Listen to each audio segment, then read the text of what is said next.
Good morning मित्रांनो, Shri Swami Samarth. Blog with श्रीमध्ये मी श्रीकांत अजून एक आपल्या नवीन व्हिडिओमध्ये सगळ्यांचं खूप खूप स्वागत करतो. तर 31 डिसेंबर आज आहे आणि तुम्हाला तर माहिती आहे मी 4 दिवसाच्या गुजरात प्रायव्हेट ट्रिपवरती आलो होतो. तर 28 तारखेला आपण इकडे आलो होतो. 28 तारखेला फुल डे आपलं ट्रॅव्हलिंग झालं. त्याच्यानंतर 2 दिवस फुल टू आराम झाला. म्हणजे सरांनी मला हॉटेलची रूम करून दिलेली आणि फक्त 29 तारखेला आम्ही इथे एक लक्ष्मीनारायण पॅलेस म्हणून आहे जे तिथे आम्ही फक्त एक विजिट केली होती. ते पॅलेस वगैरे बघून झालं. म्युझियम एक होतं आणि एक स्वामीनारायण टेम्पल होतं. तर या 3 गोष्टी पाहिल्या आणि नेक्स्ट डे म्हणजे 30 तारखेला तर पूर्ण दिवसभर आरामच होता.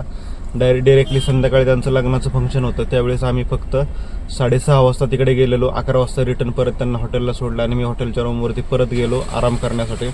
आता दुसऱ्या दिवशी सरांना विचारलेलं किती वाजता जायचं, तर सर बोलले होते की 6:30 ते 7:30च्या दरम्यान निघूयात आपण. तर आता वाजलेले आहेत डॉट 6:30 आणि मी आहे CNGच्या लाईनमध्ये. एकदा CNG भरून घेऊ म्हणजे आपल्याला परत टेन्शन नाही आहे. तर मी तुम्हाला दाखवतो किती किलोमीटर झाले आपले, तर आता किती टाइम झालेला आहे. टोटल बघत असाल तर 650 किलोमीटर आता आपले रनिंग झालेलं आहे 28 तारखेपासून ते 31 तारखेपर्यंत. आणि आत्ता वाजलेले आहेत सकाळचे जवळजवळ ऑलमोस्ट 6:30. तर सरांना आपण 1200 किलोमीटरचं पॅकेज दिलं होतं 4 दिवसाचं. 13 रुपये पर किलोमीटरने आलो होतो आपण. त्याच्यामध्ये ड्रायव्हरचा स्टे, जेवण, टोल टॅक्स, पार्किंग जे काय एक्स्ट्रा असेल ते एक्स्ट्रा होतं.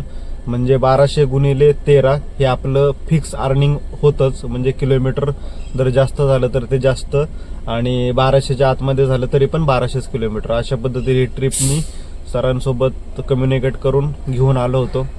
तर आत्ता परत मला वाटतं 550 किलोमीटरचं आपल्याला दिवसभरात अंतर कव्हर करायचं आहे. जरी 7-7:30 वाजेपर्यंत निघालो आपण तरी पण संध्याकाळचे ऑलमोस्ट 7, 7:30, 8, 12 तास लागणारच आहेत. आणि त्यामध्ये आज 31st असल्यामुळे ट्रॅफिक किती लागेल हे सांगू शकत नाही.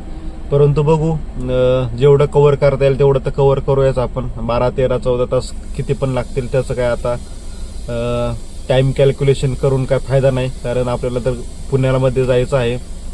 तर बघूयात आपण.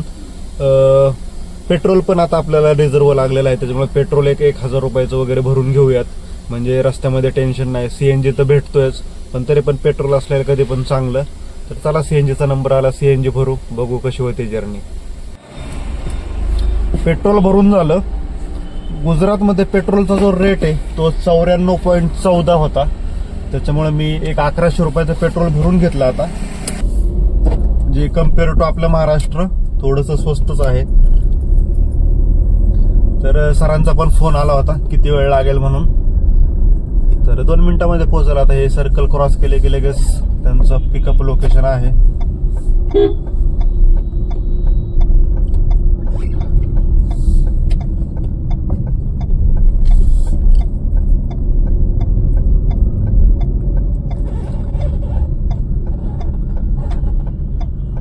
हे आहे रॉयल ऑर्चिड सेंट्रल हॉटेल. इथे स्टे होता त्यांचा.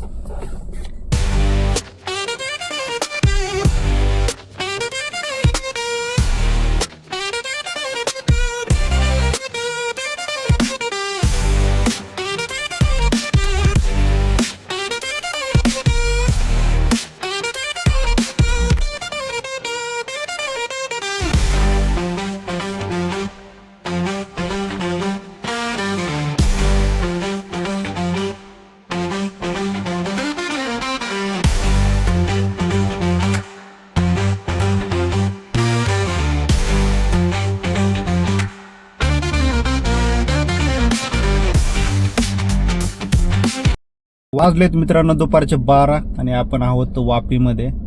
जवळजवळ 250 किलोमीटर आपण सकाळी 7 वाजता स्टार्ट केलं होतं आणि परवा दिवशी जाताना ज्या ठिकाणी CNG भरला आणि ब्रेकफास्टसाठी थांबलेलो तिथेच आत्ता पण थांबलेलो. तर मी आता ब्रेकफास्ट पण झाला आमचा 12 वाजता म्हणजे थोडक्यात, आणि CNG भरून आलो जस्ट. तर 250 किलोमीटर नंतर पहिला स्टॉप झाला. आता बघू डिरेक्टली खालापूर टोलला वगैरे थांबावं जरा वेळ, आणि मग संध्याकाळी तरी पण आपल्याला एक 6:30-7 वाजतील ड्रॉप करेपर्यंत.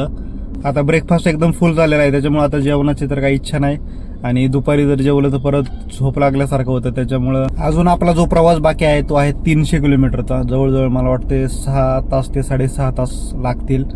31 आहे आज, आणि घाटामध्ये ट्रॅफिक बहुतेक लागण्याची शक्यता आहे, कारण लोणावळ्यामध्ये येणारं पब्लिक मुंबईवरून भरपूर आहे, किंवा महाबळेश्वर या ठिकाणी जाणार आहे. तसं तरी 2-3 दिवसा अगोदरपासूनच चालू आहे ट्रॅफिक. आज नाही लागलं तर तेवढंच चांगलं होईल. बघूयात कसं काय होते. आता 6 तासाची जर्नी आहे आपली, म्हणजे 12 वाजले आहेत आत्ता, तरी 6 वाजेपर्यंत पोहोचू शकतो आपण. पण एक अर्धा-1 तास धरून चाला पुढे, तर 7 वाजेपर्यंत ड्रॉप करूया. आणि प्रत्येक 31 डिसेंबरला मी फुल नाईट लोकलमध्ये काम करत असतो, परंतु आजच आपलं ट्रॅव्हलिंग एवढं झालं त्याच्यामुळे संध्याकाळी मी सुट्टी घेणार आहे. संध्याकाळचा 31च्या दिवशी खूप छान बिझनेस असतो. मी जवळजवळ 2 ते 3 31 केलेले आहेत. नाईटमध्ये 5 ते 6 हजार रुपये बिझनेस वॅगनरवरती केला होता. तर बघा, तसं रिस्की पण काम असतं, कारण दारू पिणारे, बेवडे, गाडी चालवणारे असे भरपूर संध्याकाळचे आपल्याला भेटतात. त्याच्यामुळं थोडंसं रिस्की असतं, पण काम व्यवस्थितपणे केलं तर काही प्रॉब्लेम नाही, अर्निंग चांगलं होतं. त्याच्यामुळं आज तर काय आपल्याला ह्या 31ला जमणार नाही काम करायला. बघू आता नेक्स्ट कसं काय होतंय. तर चला, नाश्ता वगैरे झाला, CNG वगैरे भरून झाला. आता 300 किलोमीटर फक्त बाकी आहेत आपले. 6 तास दाखवते. कशी होते जर्नी, कंटिन्यू राहा. तर मित्रांनो, वाजलेत 5:45, आणि आत्ता आपण आहोत खालापूरच्या CNG पंपावरती. वापीमध्ये आपण बघितलं 12 वाजता आपण CNG भरला होता, आणि तिकडेच ब्रेकफास्ट सुद्धा केला होता. तर आता जवळजवळ परत आपण एक 200-250 किलोमीटर चाललो, आणि परत एकदा सेकंड ब्रेक घेतलाय. तर CNG संपतच आला होता, म्हणजे रिझर्व लागला एकदम. एक 5-10 किलोमीटर गाडी गेली असते आत्तापर्यंत. फक्त आपलं राहिलेलं आहे आता 70 किलोमीटर, म्हणजे 1.5 तासाचं अंतर आहे, आणि एक 7:30 वाजेपर्यंत आपण पोहोचू. सकाळी आपण 7 वाजता स्टार्ट केलेलं, म्हणजे जवळजवळ आपण 12-12.5 तास ड्रायव्हिंग करून कस्टमरला आपण त्यांच्या फायनल डेस्टिनेशनला पुण्यामध्ये रिलीज करूया. तर बघू, घाटामध्ये तर काय ट्रॅफिक दाखवत नाही, 1.5 तास दाखवते फक्त अंतर आत्ता एक 70 किलोमीटरसाठी. 1.5 तासामध्ये आपण पोचून जाऊयात. तिकडे गेल्यानंतर मी तुम्हाला आपल्याला टोटल टोल किती लागला, CNG किती लागला, आणि कस्टमरचं बिल किती झालं हे एकदा सांगतो. तर चला, भेटू पुण्यामध्ये आता. तर मित्रांनो, फुटबॉलवरती CNG भरला आपण, आणि 1.5 तासामध्ये कस्टमरला चिंचवडमध्ये ड्रॉप केलं. तर टोटल जे किलोमीटर झालं होतं ते झालं होतं 1197. म्हणजे मी 1200 किलोमीटरचं पॅकेज दिलं होतं त्यांना 4 दिवसाचं, पर डे 300 किलोमीटर असं. पण अशा पद्धतीने त्यांचे 1200 किलोमीटर झाले, आणि मग बिलिंगच्या वेळेस जे ठरलं होतं त्याप्रमाणे त्यांनी मला पैसे दिले. म्हणजे 1200 गुणिले 13 एवढे त्यांनी पैसे दिले. आणि त्यानंतरनं जो टोल झाला होता त्यांचा संपूर्ण गुजरात ट्रिपचा, तो 3147 एवढा झाला होता. त्याच्यामध्ये 158 रुपये टिपीचे होते, आणि 500 रुपीज म्हणजे मी 1-2 दिवस मी स्वतःहून जेवलो होतो, कारण त्यांचं फंक्शनच होतं. 1-2 दिवस लग्नामध्ये जेवलो, 2 दिवस जे होतं ते नाश्ता आणि जेवण ते बाहेर खाल्लेलं, तर त्याचे त्यांनी 500 रुपीज मला दिले होते. तर अशा पद्धतीने त्यांचं जवळजवळ 19,200 रुपये 4 दिवसाचं बिल झालं होतं. आणि आपल्याला जो CNG लागला होता, CNG मी 5 वेळा फिल केला होता. इथून आपण फुल टॉपअप केला होता. त्याच्यानंतर वापीमध्ये एकदा भरला, गुजरातमध्ये एकदा भरला, आणि वडोदरामध्ये एकदा भरला, आणि तिथे थोडंसं फिरलो होतं. एक तरी 100 किलोमीटर आमचा झाला असेल वडोदरामध्ये. आणि निघायच्या वेळेस मी परत एकदा फुल टॉपअप केला होता. अशा पद्धतीने 5 वेळा आपला CNG भरून झाला. तर CNG आपल्याला टोटल लागलेला आहे 2560 रुपयाचा. म्हणजे अख्खी गुजरात ट्रिप आपली 2560 रुपयामध्ये झाली आहे, 1200 किलोमीटर. तर काहीच प्रॉब्लेम नाही आला.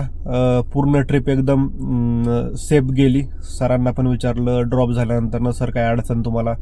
सर म्हणले काहीच नाही, एकदम छान मध्ये ट्रिप झाली. तर अशा पद्धतीने आपले 4 दिवस एकदम छान गेले. 2 दिवस आराम, 2 दिवस जास्त काम म्हणजे 500-550 किलोमीटरचं रनिंग होतं आपल्याला त्या दिवशी 2 दिवशी. ड्रॉप केल्यानंतर प्रत्येक 30+ला उबरमध्ये एवढा सर्ज लागतो की खूपच, म्हणजे संध्याकाळी 6-7 नंतर चालू होतं, नंतर 12 नंतर पण खूप सर्च लागतो. परंतु काल मी जस्ट चालू करून पाहिलं, म्हटलं काय सिच्युएशन आहे बघूयात ॲप्लिकेशनमध्ये. तर मला तरी वाटतं 2 कारणांमुळं सर्च लागलेलं नसावं. एक तर पुण्यातील लोक भरपूर बाहेर च्या लोकेशनला 30+ सेलिब्रेट करण्यासाठी गेलेले आहेत, आणि दुसरी गोष्ट म्हणाल तर गाड्या जास्त आहेत. तर याच्यामुळं सर्च हा कुठे दिसलाच नाही. रात्री पण 1 वाजता जाग आली मला, त्यावेळेस मी चेक केलं, तेव्हा सुद्धा सर्च कुठे दिसला नाही. त्याच्यामुळे काल चांगल्या पैशाच्या ट्रिपा मला वाटते कमी पडल्या असतील. मी तर काय आरामच केला येऊन, आणि आता 1 जानेवारीला निघालेलो आहे परत एकदा कामासाठी. पहिल्यांदा आपल्याला 4 दिवस झालं गाडी फक्त मी पुसत होतो, तर आता पहिल्यांदा CNG भरून घेतो थोडा, आणि वॉशिंग सेंटरमध्ये जाऊन गाडी आपली एकदम चकाचक करून घेऊ. त्याच्यानंतर चालू करूयात ॲप्लिकेशन आणि बघूयात आज कुठली ट्रिप पडते.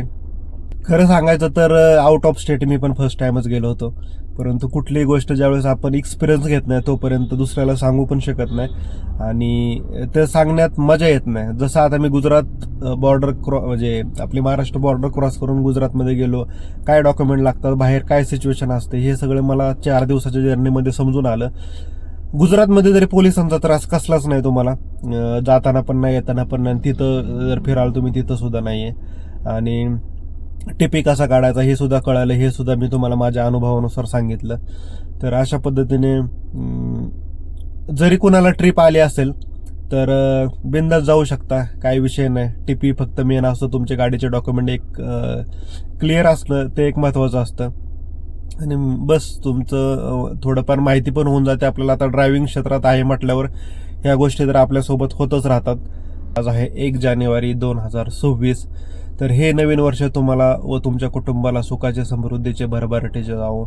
ज्या 2025मध्ये तुमच्या अपेक्षा पूर्ण झालेल्या नसतील, ह्या 2026मध्ये तुमच्या अपेक्षा सर्व पूर्ण होत तुम्ही तुमच्या कुटुंबाला एकदम सुखी आनंदात ठेवो, हीच स्वामींचरणी प्रार्थना करतो. आणि हा व्हिडिओ आपण इथेच थांबूयात. व्हिडिओ आवडल्यास नाही की लाईक करा, शेअर करा, कमेंट करा.